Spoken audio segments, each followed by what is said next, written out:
Listen, I was in Port Louis yesterday at the U.S. Embassy in Mauritius, okay?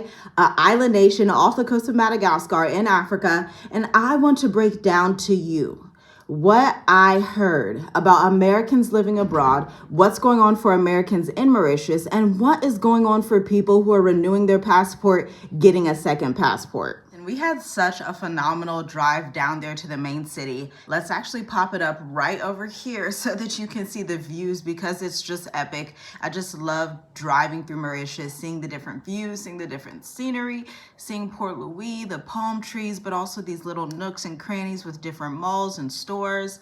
You have the embassy, the banks, Afro-Asia Bank, you have all the folks down there. And it's just such a vibe to see the rhythm of the city, the rhythm of Mauritius, the rhythm of the people. So that was beautiful. Going down, getting my coffee, getting my sandwich, getting everything that I needed to get before we went to the appointment, okay? Now, if you're like, so whose passport were you getting? Well, we were getting the passport for our baby daughter. We have 6 children, okay? 3 of them born in Africa, 3 of them born in America, okay? Ages from 14 down to 3 months old, all right? And so we were getting the baby's passport and basically filling out the application to get it, receive it, all those things, fun. It's quite simple. As a U.S. citizen, you just go down to any embassy in any country that you are in, fill out the form that they have online. For the U.S. passport, book your specific passport appointment. Have your white photograph ready, which in like the measurements that we have out here is going to be like a 5x5 type of portrait. Very easy. We ran to these little nooks and crannies to find a passport office or passport like photograph place that would be able to photograph our baby. And so my husband's like sitting down and like trying to get her acclimated so that she can take this picture against this white wall. It was a whole thing. It worked out very fantastically. Shout out to the Mauritian company that did that, because we were like, how are we gonna get this done? She was like, she turned 3 months old today. And so as you can imagine, she's not about to be sitting up with her head up perfectly and all these things. We did the same thing with Zakaria, same thing with Gianna, but she's just so young. So it's like, oh wow, we gotta like prop her up and catch her exactly at the right time, snapping like, hey girl, mommy's here, look, look, look.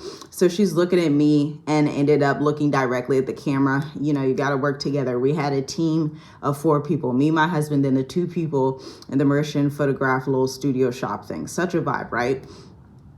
So yes, we were down there enjoying our time, enjoying our life, booked our appointment, got to the U.S. Embassy in Port Louis, Mauritius. But here's the thing that shocked us, that left us with a bit of a interesting, how would I say it? Maybe even a dystopian view, because here on this channel on Journey With Us, we cover what happens with world passports, including the U.S. passport, how it's no longer dominant. It used to be at spot number 1 on the best passport list for the Stanley Index. And guess what? It's now at like number 10, okay? So your best passports are places like South Korea, Spain, I believe France is on there. I believe another Asian country, I think Singapore is on there as well. So those are like your top contenders across Europe and Asia. Now, when you're talking about African passports, Mauritius and Seychelles, boom, your top 2, period. Those are your top 2 African passports that you should even consider getting. Although Ghana does give you passports and give you citizenship quite easily. The only benefit of that would be like traveling throughout West Africa, if that's one of the benefits that you're looking for. This is why it's so important to know your individual goals, because you will have these popular things and popular themes popping up all over the world, but is it actually expedient for your family? It's like that scripture, all things are good for me. I can do all things through Yahusha. I can do all things in my freedom and my favor that I have, but not all things are expedient. Not all things are what I actually need to be doing. Not all things are the perfect will of Yah. You have the permissive will and the perfect will, okay? And so we're at the U.S. Embassy. They're getting all the paperwork. Very kind, very nice. Shout out to the U.S. Embassy Mauritius. They are just very, very kind people out there. And so the guy proceeds to say, he's like, you know, we've been getting so many passport renewals, so many passports being renewed abroad and within America. He said it's happening so fast, like never before. Now, I want to be clear. He didn't say this in like an alarming way. He said this with a smile. He said this just letting us know what the operations have been like for the American State Department and the U.S. embassies across the globe, but he's saying more Americans are getting passports and renewing them quicker than ever before. And the U.S. Embassy Consular Services, they want to keep up with that, so they ship them out pretty quickly. He's saying they only ship them out within about a week. They get them shipped out as soon as possible. They're keeping up with it. And it just gave us pause because we're thinking, wow, is it that a lot of Americans are traveling? A lot of Americans are already abroad and they're renewing, or a lot of Americans are just interested in having that passport. You know, what I can tell you is that if more Americans go abroad, these consular embassies are going to have good numbers to be able to identify, okay, how many Americans are abroad, how many people are leaving, what nations are they going to? Because at the end of the day, your passport is going to have to be renewed in 10 years. Your passport is going to have to be renewed in 5 years if you're a child. And if you're like our family, we've been in Africa for 6 years. So for all of our children, they have already had their renewed passports, right? My husband and I, we're still good for a couple years, but that time's coming where you renew. And so you can see that eventually as people stay out long term outside of America, I'm not talking about your 30, 60, 90-day visa hoppers. That's cool, but I'm talking long term, not going back to the States. You have to leverage these consulates, and the American embassies and the U.S. embassies are going to see, wow, people are really staying out. We're seeing an uptick in people, and we want to get them their passports as soon as humanly possible. That is something that makes me grateful to be an American, to be honest with you, because I'm in a couple of groups with some South Africans, okay? And they're talking about their passport renewals for South Africa. Mind you, y'all know, we are not in COVID. We are not in any kind of world situation that would cause any real delay. We're not having any issues in the world the way we did in 2020, or at least not yet, right? We have the Iran war, but that should not impact your passport. Especially if you're in South Africa. But the South African embassies, the expats from South Africa, they say, hey, they're saying it's going to take me 6 months to renew my passport out here in Mauritius. I was like, why? See, this is when you talk about bureaucracy, when you talk about corruption, when you talk about just the ease to do business, the ease to have things that are properly squared away. This is why we choose to live in a country like a Mauritius, Africa, like people that live in Botswana, like people that live in Namibia, like people who travel Rwanda, Seychelles. We choose countries like this because the process just works. We don't have time for the bureaucracy / corruption / up / down / I'm gonna give you this but then not do this. Nobody has time for the psychological mind games. It's just a form of witchcraft. It's a form of just spin you in a circle. If you as an expat, as a retiree, as an entrepreneur, do not want the mind games, your best countries in Africa are gonna be a Mauritius, a Seychelles, a Ghana, a Rwanda, things of that nature. Senegal, I believe Cape Verde is even on the anti-corruption list now. So these are things to be aware of. Even if you're traveling Asia, go to places that aren't as corrupt. You know, we hear that the Philippines is a little bit more corrupt than say like a Malaysia or say a Singapore or say somewhere like that. Vietnam, right? And so you want to be aware of which countries are giving you access to the services that you need in the quickest amount of time. Digital nomad visas. And when I say digital nomad visas, they're not always called digital nomad visas, but these are typically ideal for entrepreneurs. Pause. See, I know that you have been looking up how to generate income online, how to make money online. You need an extra 5K, 9K per month, whatever it is. And you know AI can do a lot of things. Now, I'm a 10-year entrepreneur. I own a retention marketing firm, and I have worked with some of the biggest clients that exist, not only within Black-owned businesses, but now also Fortune 500 companies. But I would love to teach you to do the same thing. I mean, come here. As long as you keep this quiet, I will give you my secrets. 15 different innovative AI business models that you can use. Thinking about working with dentists, plumbers, electricians, body care, supplements, tech companies, social media companies as well. Visit the link in the description for the State of the Diaspora Business Intel. If you are the diaspora and you want to be mobile with your money, this is the edition for you. Your ticket is $100. See you there. people who have companies, who have their bank statements, who have their business website, who have their portfolio ready to share. And a country's like, hey, come on, we want you in here. We're going to give you 2 years. We're going to give you 3 years. We're going to give you 4 years, or whatever they would like to give you, because it does change based on the country. But that is what we're seeing across the board. Now, back to Mauritius and Port Louis, because Port Louis was just a complete vibe that I didn't even show you in totality. So we found this little cute cafe, and it's not a new cafe chain. We always go to this chain, but it was the first time we had been to that chain, that location where it's at in Port Louis. It was at the Port Louis Shopping Center. Now, if you were to go to the Port Louis Shopping Center, you're going to realize it's very, very big. Like, you're thinking it's just like a little market, a little this, a little that. Usually we go to the mall down there, Riche Terre. No, this is much bigger. This is like on foot, because you know you're rushing and hustling down this city with like the cobblestone bricks and the lava stone bricks, and like we have the stroller with us, and we're just like, there's cracks here, cracks there, it's raining. It was just a really fun adventure. I know we're just gonna remember that and be like, that was so funny, so fun to do with our baby daughter. But these stores, the little nooks and crannies, it does remind you of your sub-Saharan Africa markets. Because in Tanzania, we would see markets like that, even in Tanga, Tanzania, which is on the northeastern little corner of Tanzania, where we stayed most of our time in Tanzania. We weren't even in Dar es Salaam. Most people have no idea about that, but actually we had property up there in Tanga and projects up there like northeastern, that little corner basically on the border of Kenya. Okay, so we would run in and have a lot of Kenyan friends as well up there in Tanga.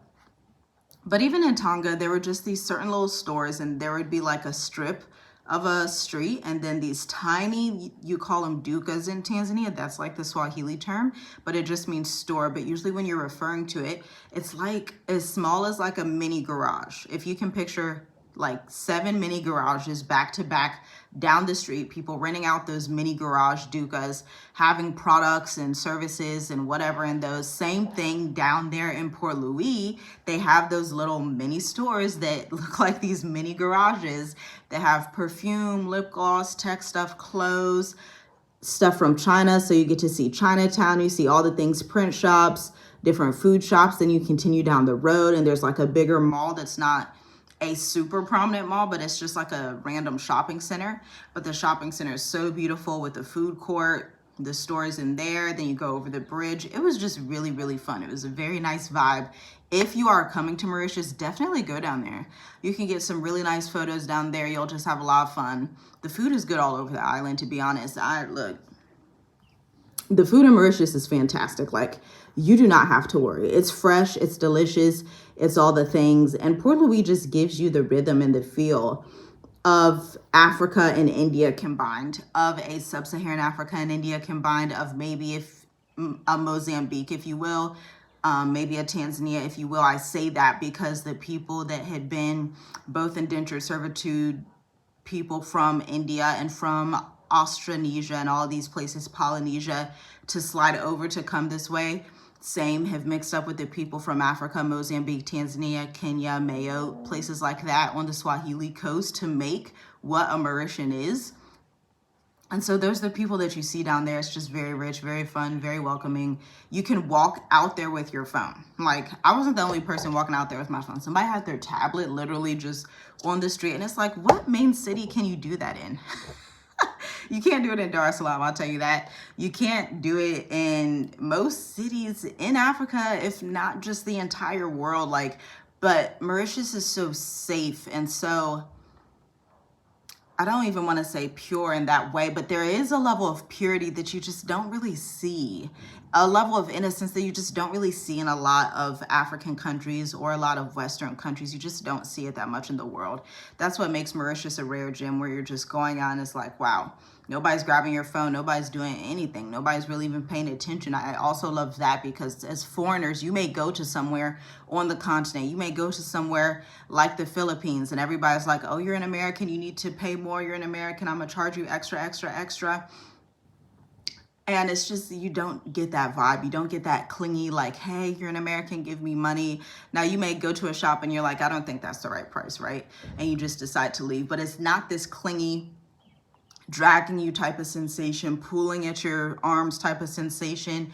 coming for you like, hey, you're an American, you just get to blend in quite easily because we as African Americans, we just blend in here very simply, just from a phenotype perspective. We look a lot like the Mauritian people. And so it's just beautiful. It's refreshing. It's super easy. Always talking to the drivers. They're like, oh, are you going back to the States? Or, wow, America's really crazy. Or, hey, what's wrong with President Donald Trump? Like, child, I don't know what's wrong with him, okay? I'm American, but listen, that's all I'm gonna say about that. Be like, I have no idea. I live abroad. I don't know. We slowly travel the world. We slowly travel different regions and jurisdictions and territories by the grace and the blood of Yahusha. And that's what we do. So I have no idea what happens in America, okay? I literally have no idea. The most that I know about America and the most connected I am to America is my corporate contracts. And that's about it. That's the update that I get. And even on that side, things are changing so much in the world. So I wanted to give you that update. Of course, coming back home to meet with my team. So fantastic for this new tech contract. Something that I've been seeing in the business world that's really different from when I was first starting out in 2016. Obviously, in the age of AI, is that it's better for small businesses and easier a lot of times for small businesses to meet with corporations earlier in their buyer's journey, in their business stage. Because when I started out, it's like, hey, go into neighborhoods in Columbus, Ohio, go into Facebook groups. I actually didn't have to physically go in. I'm the queen of digital contracting, pitching. I have a very deep and strong belief as a mother that wants to stay home and to be deeply present. And I enjoy actually being there and going through, having my children nearby, having them nearby, working from home, all of the things, and still getting elite corporate contracts, right? And so back then I would just go in Facebook groups and share my blog, share my portfolio. And we broke this down in the State of the Diaspora Business Intel Edition, because a couple of things that a lot of beginner entrepreneurs, freelancers, contractors, corporate contractors, government contractors get wrong about marketing. We think you can just throw up a flyer. You're like, okay, let me just write up this ChatGPT flyer, throw it up there, and everybody's going to come like, woo, that's not how advertising works. That is not how marketing works. People, especially if you're a high ticket service provider, you sell some type of workshops, you sell some type of corporate training, project management, IT, healthcare trainings, then they need to know your methodology. They need to know your philosophy. And the only way somebody can truly understand your philosophy and methodology is if you have a portfolio. And so my favorite type of portfolio to have, my first type of portfolio before even this YouTube channel, was a simple blog, www.tiffygrice.co. You could fly all the way back on my blog, all the way back to 2016, because I've been in business that long. I've been contracting and freelancing and owning my agency for this long. And so you want to do that same thing. If you're somebody that's like, how do I make income abroad? What am I missing? Ditch the ChatGPT flyers quickly. Please delete it. Do not worry about graphics. Please, for the life of everybody, do not focus on things that do not bring bottom line revenue. The only thing that you need to focus on to bring bottom line revenue after you've established your skill set and you have a chosen niche, those are the prerequisites. You have to actually know what you're selling and package it into a service or an offer that people would want. After you have that established, those are your two prerequisites. Then your next session, 101, is, hey, let me create a portfolio, a written blog portfolio, make it be well written, don't ChatGPT it. And most people do this. And most people, corporations don't want that. They're allergic to that. They want something else. They want somebody that's going to be creative, use their own human judgment, use their own mind, because that's what's going to differentiate you from every single person in the market, okay? And so they want you to come in to pitch them through the blogs, through your LinkedIn. LinkedIn is a gold mine right now. To be honest with you, I found my very first client on LinkedIn back in 2016, but it's just like this cycle of the 10-year mark where it's going back and it's like LinkedIn is the super gold mine again. I mean, I've never seen LinkedIn be this profitable for my business in such a quiet way. It's in such a way that you just send a DM or somebody reaches out to you once you're established, obviously, and they just put you on these contracts, they put you in these deals, put you in these negotiations, like, can your agency do this? Can your business do this? Do you specialize in this? Do you have capacity for this in your agency? And you say yes or you say no, but you will never get to that point unless you start today with what you have. unless you start posting today on LinkedIn, unless you start writing your blog and mastering LinkedIn's algorithm, unless you start to have your own well-written website, again, not a ChatGPT, Gemini, Claude website type of situation, but truly a human-written website done by a professional copywriter who understands buyer psychology, high-ticket corporate buyer psychology, because that website is going to hit you to your next 6 figures. Your website's going to hit you to your first 6 figures, your multi 6 figures, and your eventual 7 figures in business if you stay in business for the long haul. And so that's the change that I'm seeing, where LinkedIn is the bread and butter. And so I'm like, hey, I need to just stop spending time on Instagram. Instagram's fantastic, and stop spending time doing so much outward marketing. It's really about the inward back operations, behind the scenes contacts that nobody will ever know, because these corporations, they like a type of introvert person that is not going to publicize everything. You have to sign your NDAs. You have to just be very astute and secretive, and very much like not telling all your business, not telling who you're working with, not having that information out publicly, only sharing the information that you are allowed to legally share publicly, because you will have non-disclosure agreements in corporate contracting, especially if you begin working with some of these government contractors. You will have just behind the scenes, look, we have a little network over here. You're in the Slack channel, like, okay, great. Can you put me onto this other project? Can you put me onto here? Can you put our agency onto this? Do you have capacity for us to go into this situation? That's the type of vibes that it is. And I'm so thankful, so blessed, so grateful, in the blood of Yahusha, favor of the Most High, like just Psalm 67, his face shines on us, okay? For his ways to be known on heaven, and his deliverance among the peoples. And so if you are a new entrepreneur, or you're an entrepreneur that feels like you're trying to pivot and find something that is super profitable, you need to be on LinkedIn. You need somebody to plug you in. You need somebody to help you to get to that next level, because these behind the scenes operations, I mean, most people just don't know. And it really shocks me, because we even have team members now in Argentina. And I'm just like, wow, how are people in Argentina getting plugged in, but then the Americans aren't getting plugged in? It's just really interesting. But you as an American, you are talented.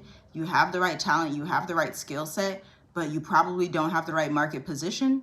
You don't have the right portfolio, and you don't have the right behind the scenes contacts to plug you in to these vendorships, to these corporate contracts. But you can have the right people without going to a physical networking event, without investing $30,000 into your business. You can invest a lower amount of a couple $1,000s. You can invest in your laptop and go ahead and have your business consulting online with corporations, especially these are the top ones I'm seeing. Accounting. Everybody's like, accounting's dead. I'm like, no, it's not. HR consulting. That's another one I've been seeing. Marketing, product management. All of the marketers, freelance writers out there, y'all know. Growth marketers, ads management, sales. I see that a lot. What else do I see? I see law a little bit. I don't see lawyers as much as I would have thought, because typically I would assume that lawyers would have more opportunity for some of these bigger vendorships and corporate contracts. I have not seen that as much as I've seen the ones that I've just spoken about, but those are like the top ones I'm seeing. Project management, information technology, elevating beyond, hey, I'm a virtual assistant, that just is very generic. So throw away the generic mindset, toss that thing out, leave that back in 2025. The generic, oh, I'm a virtual assistant, oh, I do this, oh, I'm a business strategist. Those times are over. Choose a niche. You are a operations assistant who works with dental offices and helps them to create an AI receptionist. You are a graphic designer that specializes in women's health, and you work with women's health organizations with an emphasis on perimenopause. This is the type of specificity that you need, okay? You're going to have to create that portfolio. You're going to have to pitch, and you're going to have to understand persuasive buyer psychology, especially high ticket buyers. But if you understand those core things as your prerequisites, or you invest in a consultant or a global marketing advisor who can hook you up with those things, write your website copy for you, write your website, your first 5 blogs for you, and make you to be this person who knows the industry deeply, then corporations see that and it's like, oh yeah, this is a no-brainer. They look like they know what they're talking about. I can tell because I see their portfolio. I can tell because their website is done properly and it doesn't look like a generic website that AI made. If you do those things, you will be making money in the next 60 days guaranteed. And I'm not just talking like a couple $100. I'm talking about you'll be making thousands and thousands of dollars per month with these corporate contracts. They're not hard at all. But you also do have to have sometimes your background check for your agency, for your firm, sometimes even in government contracts, they want you to have some type of security clearance depending on what type of contracts you're getting. So keep those things in mind as well. This is why I always tell people, keep up with what you're doing in America.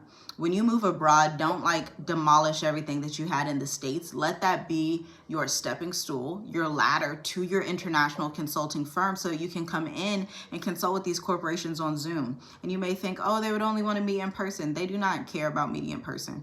They don't even care if you're in the Indian Ocean on a little island that nobody has barely heard of.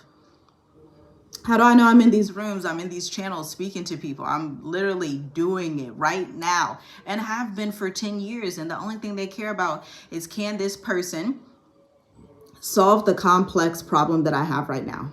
Can you come in? They have the money, but they also have a big problem that they need confident people to show up and solve seamlessly. And when I say confident, they don't want you going back and forth. Hey, how do I do this? How do I do that? What do you think I should do? You need to have your own processes. And if you're someone, you're like, okay, I have all this experience, I don't know how to package my process or even understand what my process is, visit the link in the description, because we have the Journey Business Startup Intensive that is happening right now, okay? From our old program, Black Educators Amplified, from our retention marketing firm that served over 250 different businesses and gotten our clients 31.9 million in revenue and counting.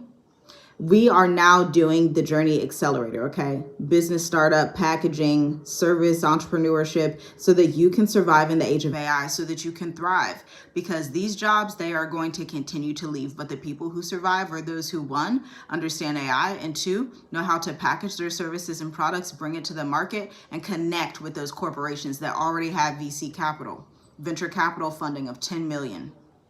These are some of my clients. Venture capital funding 10 million, 20 million, 30 million. They flip it and become a $800 million firm, a $350 billion firm. This is what's happening right now in technology. And while you see people saying, oh, the layoffs, the layoffs, the layoffs, understand when money leaves one specific demographic, it's flowing to another. So you just need to figure out where that money is going and how to get on those corporate deals, okay? Shalom, shalom. I'll see you in the next video. I think that is it for now. Check out the links in the description.